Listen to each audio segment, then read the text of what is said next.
Hi, I'm Mary Logston, and once again, here I am at your library. Today at your library, I am going to have a special guest who is very much involved with making sure that your Ames Public Library is running smoothly and that everything is looking great when you come in to browse our collections and take advantage of our services and attend our programs. So stick around.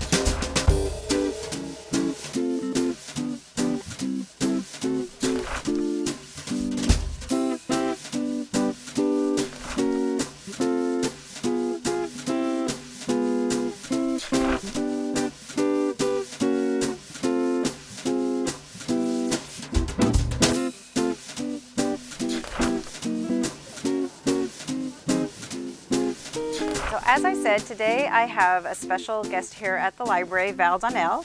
Hi, Val. Hi. I'm really glad that you took time today to sit down with me. I know that you and I chatted, I guess it's been over 2 years ago now, at your library, as we were preparing for the move out of 515 Douglas into our temporary location, and doing all the planning that was involved for that. So we're still here. And we're back at 515 Yeah. Douglas. So we made the full circle, which is great. So I just thought before we go too much further to talk about today, why don't you just give us a little bit of a background about your history here at the library, because I know you have worked in many different roles. I have. I've worked for the Ames Public Library for 14 years already. 14, yeah. And I actually began my work here as an hourly person, working with back then we called a desk assistant, which involved working at the circulation desk, but as well as shelving items. And I was 10 hours a week. That's all I was. Yeah. And it gradually, the minute I got into the role, I knew that this was the right match for me. And whenever there was an opportunity, I always made it known that I feel like I really need to pursue a career in Ames Public Library, and things just kind of unfolded in that way. So from there, I went into a part-time salaried position, working in the circulation department as a lead worker. Back then, that's when we used that term, and oversaw some of the things that happened at the desk. Shortly after that, I became the manager of the circulation area and did that for about 5 years, about that, which was going just swimmingly. At that point, there was an opening in outreach as the outreach manager, and we had never had one of those before. It was very intriguing. I do believe in bringing our library services to people who can't make it to the library on a traditional way. And that would have umbrellaed our Project Smiles, home delivery, as well as our bookmobile. Okay. So that was a big switch. It was a kind of a lateral switch, but it was a big switch because it was something new and exciting. And so I enjoyed that job for about 5 years there, 5, 6 years even.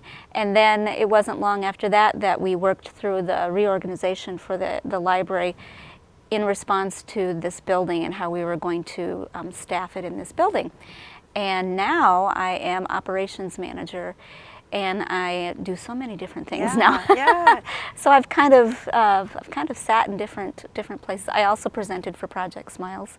So kind of I don't know, you can always find a way to make me do something in this library. Well, I think being a jack of all trades is kind of common to many of us who work here at the library, and actually your path is not unlike mine. I too started here as an hourly employee you were my at boss the circulation for a little while desk. Yes. Yeah, and actually I remember going back even further, I remember you as a customer coming into the library, who then ended up working at the circulation desk. I think many of us started our careers at the library in kind of a similar fashion. So it's just been a wonderful place to continue to grow and to change, which has been very much the story here at the library, about the physical space, about growth and change. Now I know that during the move, we don't want to forget, although we're moving so aggressively forward because there's so many exciting things happening here at the library. But during the move, you really played a big role. And so what are some of the highlights for you from that experience, the move and the remove? Yeah, together. I guess for the moving out of here over to our temporary space, the biggest challenge that we had, and I was working with the remove team or the move team. Right. So it was a team of people that did this. But the logistics of how are we going to get all of the stuff from here to there, and then where are we all going to put it once we get there, and it's got to fit. So we did a lot of measuring and layouts and figuring all of that out. The math part is not my forte, but Seth, who is on our staff, did a wonderful job. So we had to really evaluate every single piece of furniture and item that was in the building. Right. Quite daunting. Yes. And then figuring out the best way to get it moved in there without any additional work. And that's, of course, if the weather cooperated and, you know, the truck worked and things like that. So it was really daunting at first, but the minute we really, you know, stuck our feet into the water, we just knew that we could do this. Right. And I think that was from that point on, we just didn't doubt, and we kept that going. So I helped put the schedule together to figure out who's going to be where and on what days, that kind of thing, Right. to make this all work smoothly. And I wasn't alone. We all had our fair pieces to put together, but great team to work in, and it was successful, so I feel very good about the end result. Good, good. And then I know that we did spend a considerable amount of time planning for the return, knowing that we were going to have an entirely new layout, different kinds of shelving on both floors, 2 floors now with the youth services downstairs, adult services upstairs. We did lots of planning to make sure that all of that measuring and planning for our collections would again move efficiently.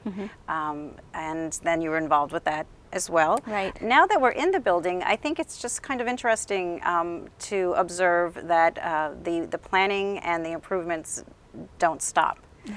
So I know that you as operations services manager now are very much involved with helping us to make sure that the library is working well for our customers and for our staff. So what kinds of things are happening now in that area in terms of just the library layout and services and technology? What's going on in your area right now? Well, before we moved in, we all really had assumptions.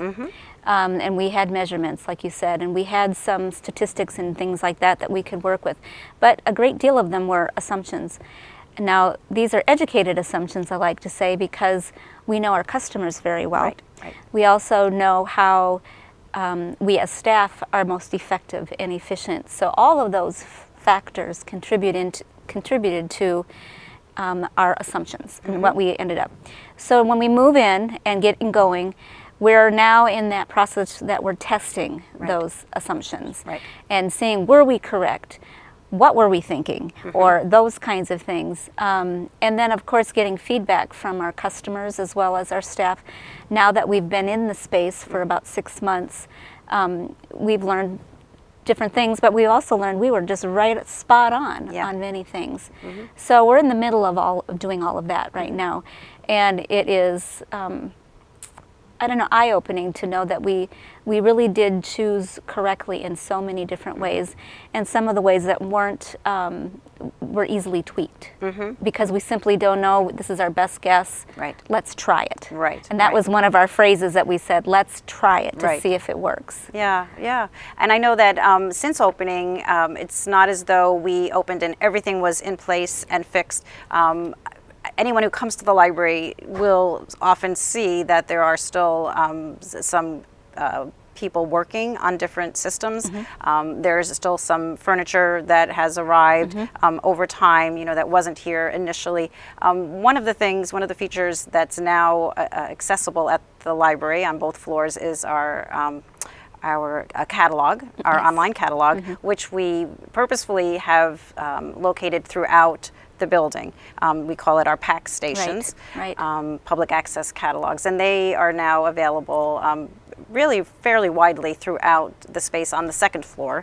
And they're situated along columns and conveniently sprinkled around the collection. Yeah, I mean, ideally it would be great if we could have opened and everything was in place.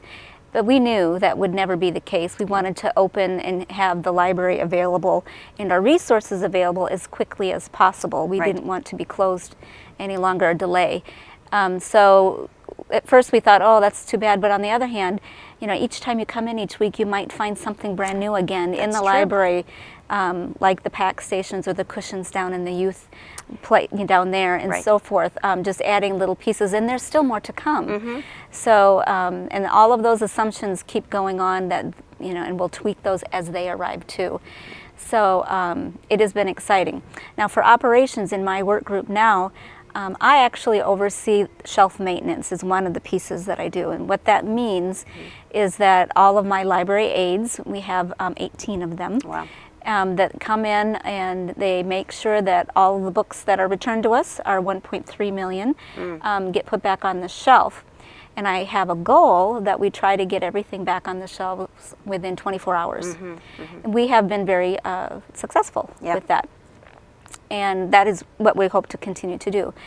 We also keep the shelves neat and clean so that when you come in to do the browsing that you're looking at a very welcoming atmosphere, not cluttered and messy, all of that. Plus, we have already, as I said, we're testing our assumptions. We're doing a little shifting, we call shifting here and there, to make the space a little more evenly so that it's more inviting for our customers. We're going to be doing that in large print coming up. And just this morning, we're going to be working on in the DVD area.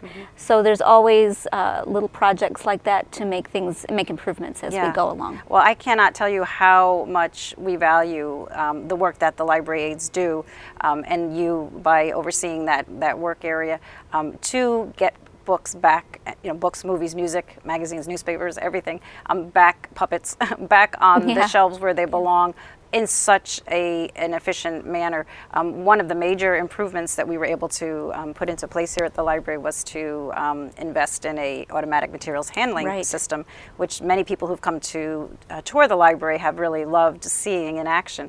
And so the books are the materials are being returned really, really efficiently. There are many, many fewer touches That was a big goal of ours. Before it was almost 7 times before it got put on the shelf. And we're down to, if you really, the minimal of 2 times. It's amazing. It has a huge impact. Library aides, I believe, have the biggest impact, I believe, on our customer service excellence. They are on the floor.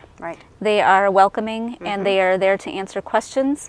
And if they may not be able to answer the questions, just like myself, I'm not always able to answer questions, we'll get them to someone who knows how to do it.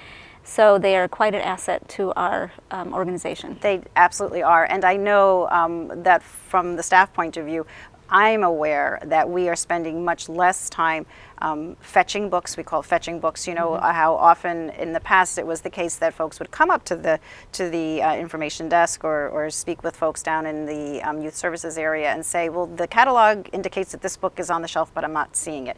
And that's not uncommon in an institution, as you say, that handles over 1 million items a year. So many, many items have to be sorted and checked in and put on carts and reshelved.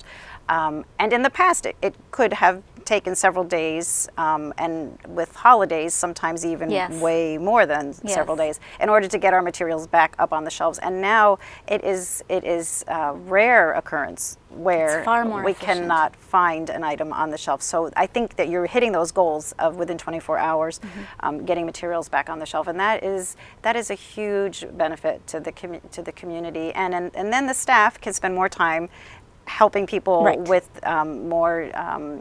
more challenging questions and information needs. And we love working closely with the library aides who are up here, as you say, available to help customers. They're all over the place. So say hi. Say hi to any staff member who you see wearing I'm look down, I don't have on a name tag. If they have on a name tag, definitely engage with them. Are there any other highlights about the library, its services, its programs, its activities right now that, as we're going into this summer, that you just want to be sure to plug? I guess I also want to, with operations, I like to say that the shelf maintenance is one part, but the other piece that I get to do, and I say get to because it's something new, is I actually support the staff.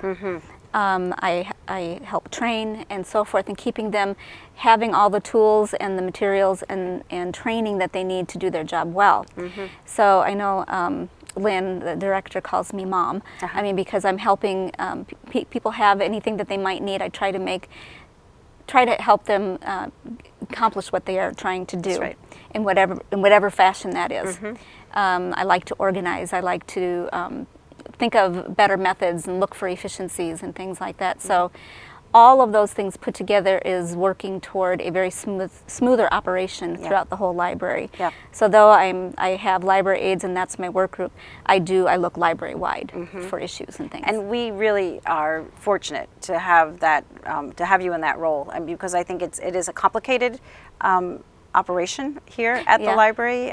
We occupy a lot of space. There are thousands of people in and out of here weekly. Yes. And we have so many different things happening that it's really a benefit to have somebody who's looking at the big picture. The big picture, yeah. And so it's kind of exciting to think where you'll be 5 years from now. What are the issues we'll be talking about 5 years from now? Hopefully I'll be done testing assumptions and just living and enjoying this new library, which is just amazing, I think. Yeah, I do too. Well, I so appreciate you taking the time, and I know you have to get on to overseeing a shifting project, yes, I as do. you just said, so I appreciate that, and I think the customers will appreciate that as well. So thanks so much, Val. Oh, you're welcome. Thank you. And now you'll see some of the new items we've recently added to the Ames Public Library collection.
So Val and I talked about the fact that we have public library catalogs all around the library on the second floor, as well as downstairs in our youth services area, of course, and in our welcome area by our media box and holds. Here I'm standing by our adult services reference desk, and this is one of the public catalogs that is on all the time at the library when you come in for your visits. There are a couple features of our library catalog that I wanted to share with you before we leave today, because I think they are just great in helping folks to manage their accounts and to really have a successful library experience. As you can see, I'm on the Ames Public Library catalog, and there are a lot of different features on the catalog, different tabs that can take you to different areas of the library's collection for searching, etc. I'm just going to go to my account, if you see this tab here, and click on the triangle, which opens up more options, and I am going to log in. So basically I'm in the library's catalog, and I'm now going to log into my Ames Public Library account. So of course I'm going to type in my library barcode or username. If I had chosen a username in its place, I could have done that, and my password or PIN, and then log in. At this point, I am still in the library catalog, but I am logged in to my account. So now when we click on the triangle, the choices are relevant to my account. My items out, my hold requests, fines and fees, reading history, saved searches, my lists of things that I want to read or check out in the future, and My Information, My Info. Today I'm just going to highlight My Info because here it gives you a readout on how you are registered at the library, the date of your original registration, your last activity date.